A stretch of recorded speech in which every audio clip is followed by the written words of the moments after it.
mabuti na lang nagsisigurado yung Makabayan Bloc nung hindi tinanggap ng Office of the Secretary General ng Congress yung complaint nila. Mm-mm. Kasi kailangan na yung dating yung sa decision ng Supreme Court kasi kailangan kaagad ihahain yun within 10 calendar days sa mismong agenda ng Congress. Mm-mm. Yung nangyari noon kasi parang napabayaan eh.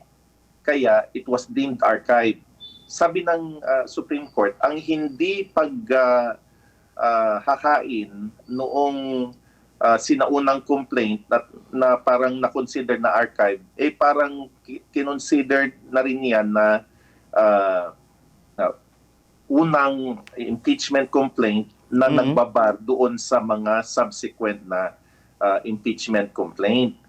Para makasigurado, eh talagang kailangan isasubmit talaga at yung mismong authorized na tao na magre-receive doon at hindi yung opisina para lang makasigurado yung Makabayan Bloc na talagang natanggap nila at yung reckoning period ng 10 days para ihahain yun bilang order of business agenda ng Congress ay mag-uumpisa na kaagad.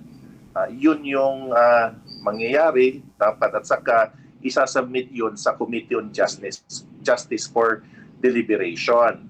Doon na magha-hatch yung one-bar rule. The moment na kinonsider ng Committee on Justice ng Congress sa Committee on Justice yung impeachment complaint. Napakahirap na ngayon eh yung paghahain ng impeachment complaint eh.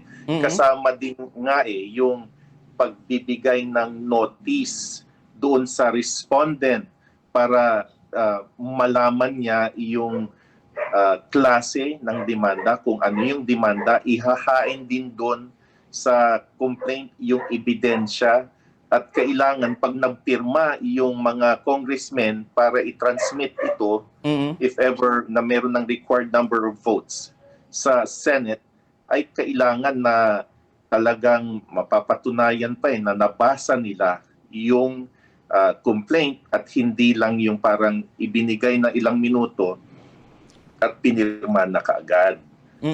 Yun yung gagawin ng Makabayan Bloc para makasigurado na itong complaint na to ay mako-consider ng House of Representatives. Opo. Sir, binanggit po niyo para makasiguro lamang po ang Makabayan Bloc at mga progressive group po dito. Pero talagang technically, kinakailangan po na andun ang Secretary General para i-receive ang nasabi po nga complaint po na ito. Or merely the mismong opisina po niya, i-receive, okay na po yon. Or talagang, kasi parang sasabi po, nakakasuhan daw po ang Secretary General po dahil po sa ganyan pong usapin po, attorney. Kung ako yung Makabayan Bloc, you'd rather err on the side of caution. Kung sinabi ng Office of the Secretary General na kailangang personal na tatanggapin, yun na lang ang gagawin. Kasi pag isasubmit iyon ng yung complaint na yan at wala si SecGen, tapos ang nagtanggap yung staff ng Office of the Secretary General, tapos i-consider ng House of Representatives na it is as if it was not filed because it was not personally received by the Secretary of General. Pag hindi aaksyonan yan at nandyan lang sa tabi-tabi dahil nga sa insistence ng Secretary General na personal na marireceive, tapos magkakademandahan na naman sa Supreme Court, it would cause delay.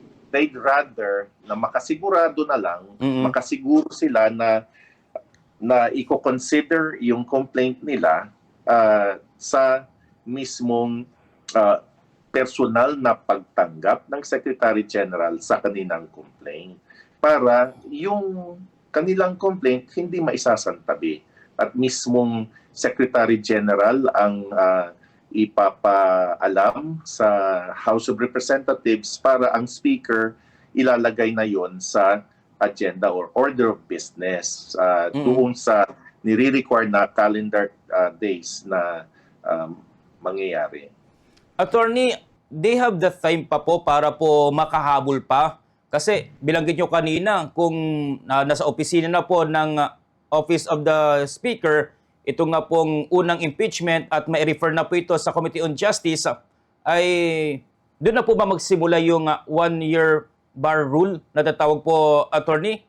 Doon sa Leonin decision, hindi yung pagpa-file ang mismo ng hindi yung pagpa-file ang magiging bakuna para maibabar ang mga subsequent impeachment complaints, kundi doon sa mismong Committee on Justice na i-refer.